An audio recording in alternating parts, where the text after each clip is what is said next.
ಬಿಜೆಪಿಗೆ good bye ಹೇಳಿ ಹೊಸ ಪಕ್ಷ ಕಟ್ತಾರ ಸಿಂಗಂ ಅಣ್ಣಾಮಲೈ. ತಮಿಳುನಾಡು ರಾಜಕೀಯದಲ್ಲಿ ದೊಡ್ಡ ಬಿರುಗಾಳಿ, ಮಿಂಚಿನ ಸಂಚಲನ.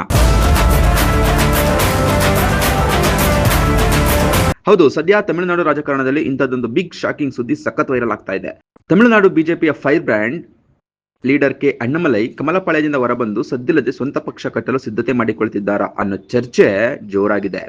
ಇತ್ತೀಚೆಗಷ್ಟೇ ನಟ ವಿಜಯ್ ತಳಪತಿ ರಾಜಕೀಯಕ್ಕೆ ಎಂಟ್ರಿ ಕೊಟ್ಟು ದ್ರಾವಿಡ ಕೋಟೆಯನ್ನೇ ನಡುಗಿಸಿದ್ರು. ಇದರ ಬೆನ್ನಲ್ಲೇ ಈಗ ಅಣ್ಣಾಮಲೈ ಅವರು ಕೂಡ ತಮ್ಮದೇ ಆದ ಹೊಸ ಹಾದಿಯನ್ನ ಹಿಡಿದಿದ್ದಾರೆ ಎನ್ನಲಾಗ್ತಾ ಇದೆ. ತಮಿಳುನಾಡು ಪಾಲಿಟಿಕ್ಸ್ ನಲ್ಲಿ ಹೊಸ ಇತಿಹಾಸ ಸೃಷ್ಟಿಸುತ್ತಾರೆ ಎನ್ನಲಾಗ್ತಾ ಇದೆ. ಆದ್ರೆ ಅಸಲಿ ಸತ್ಯ ಏನು ಅಂದ್ರೆ, ಈ ಸುದ್ದಿಗೆ ಎಲ್ಲಿಯೂ ಯಾವುದೇ ಅಧಿಕೃತ ಮುದ್ರೆ ಬಿದ್ದಿಲ್ಲ. ದ್ರಾವಿಡ ಪಕ್ಷಗಳಿಗೆ ಪರ್ಯಾಯವಾಗಿ ಅಣ್ಣಾಮಲೈ ಹೊಸ ರಾಜಕೀಯ ಪಕ್ಷ ಕಟ್ತಾರೆ ಅನ್ನೋದು ಸದ್ಯಕ್ಕೆ ಕೇವಲ ರಾಜಕೀಯ ವಲಯದಲ್ಲಿರ್ತಕ್ಕಂಥ ಬಿಸಿ ಬಿಸಿ ಚರ್ಚೆ ಹಾಗೂ ವದಂತಿ ಅಷ್ಟೇ. ಹಾಗಾದ್ರೆ ಅಣ್ಣಾಮಲೈ ಬಿಜೆಪಿಯಲ್ಲೇ ಇರಬೇಕಾ ಅಥವಾ ಸ್ವಂತ ಪಕ್ಷ ಕಟ್ಟಬೇಕಾ? ನಿಮ್ಮ ಅಭಿಪ್ರಾಯವನ್ನ ಕಮೆಂಟ್ ಮೂಲಕ ತಿಳಿಸಿ.